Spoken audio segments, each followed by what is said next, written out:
Deborah Baldwin. I'm Associate Provost of the University of Arkansas Little Rock's Center for Arkansas History and Culture. And we're in the Arkansas Studies Institute building in Little Rock, Arkansas. This is John Netherland High School. He is affectionately known as JN. He moved here in 1902 from Tennessee with his family when the family bought the controlling interest of the Arkansas Gazette. He was editor of the Gazette for 70 years. He lived to be 100, and he guided the Arkansas Gazette through important times in history, through 2 world wars, through Vietnam, but he's probably best known for his coverage of the 1957 Central High School crisis. And for that, the paper won 2 Pulitzer Prizes. He began collecting in the 1920s, and by the 1950s, he was probably one of the few newspaper editors to have on staff a full-time historian. He collected everything related to Arkansas. He collected a variety and an eclectic assortment of things. The collection includes 40 manuscript collections, 200 newspaper titles, 250 maps, 2,500 photographs, 3,500 pamphlets, and 2,400 books. Heiskell had a variety of interests. His academic concentration was the Trans-Mississippi arena, where he specialized in books and maps. That's a period from 1790 to about 1880. But included in that was Arkansas material in general. He also collected anything that pertained to Arkansas. So besides books and maps, he was interested in magazines, comic book material, newspapers, photographs. He collected, oddly enough, in the 1950s, true detective magazines and crime magazines. These are magazines that represented murder stories about Arkansans. So again, an academician, how strange to collect comic books, but it pertained to Arkansas. So it makes total sense for his collecting. He also was interested in newspapers, and we have a turn-of-the-century magazine called Arkansas Thomas Cat. We have a series of these magazines from the 1910s. This is a great collection because it documents a section of the South at the turn of the century, and it also documents a sense of humor from this Arkansan who published this magazine in Hot Springs. No one was immune from his scathing pen. He went after the wealthy, the poor, the religious, the irreligious, the politically inclined, and the ignorant. No one was safe from his pen. So it's a very entertaining piece. People throughout the country subscribe to it, but important for scholars, it does document a section of our state's history. Probably one of our famous or more favorite holdings is the Davy Crockett Almanac. We have a run of these almanacs from 1835 to 1850. The 1835 year is the first year of publication. And it's fascinating because it's a very crude 1835 publication, and it's very staid when you first look at it. It's what people could imagine a frontier life would be like, hunting wolves, bears, turkeys, talking about possums. And there is Davy very nonchalantly shooting the bear with his faithful dog. But Davy Crockett passes in 1836 at the Alamo, and his reputation grows with each passing year through the decade.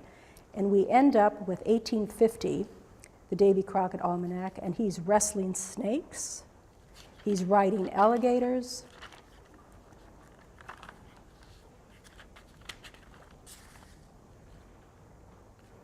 and he's spectacularly wrestling bears and fighting snakes in caves.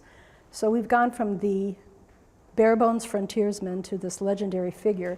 And this is an important collection because you can see how the stereotypes and the legend of this person grows through the years. So for scholars, this is a fabulous way of charting the history of his legend. We also have 2 very important books on the Mexican War, published in 1848, 1850, and 51. These books are important. The war started in 1846, and these are primary source materials where people were actually documenting what happened during that war.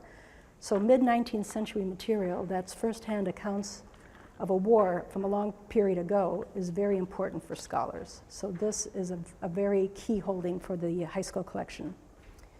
He was also interested in the slavery issue.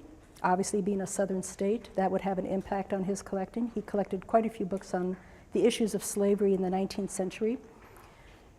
One of the more important books is an abolitionist book.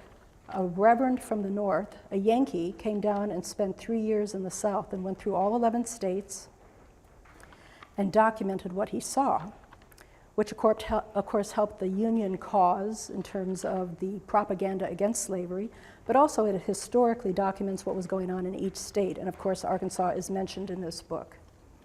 So that is important for scholars, as well as a somewhat unbiased book on slavery, oddly enough. This is an academic book on slavery from the beginning of history to 1858. Very scholarly material,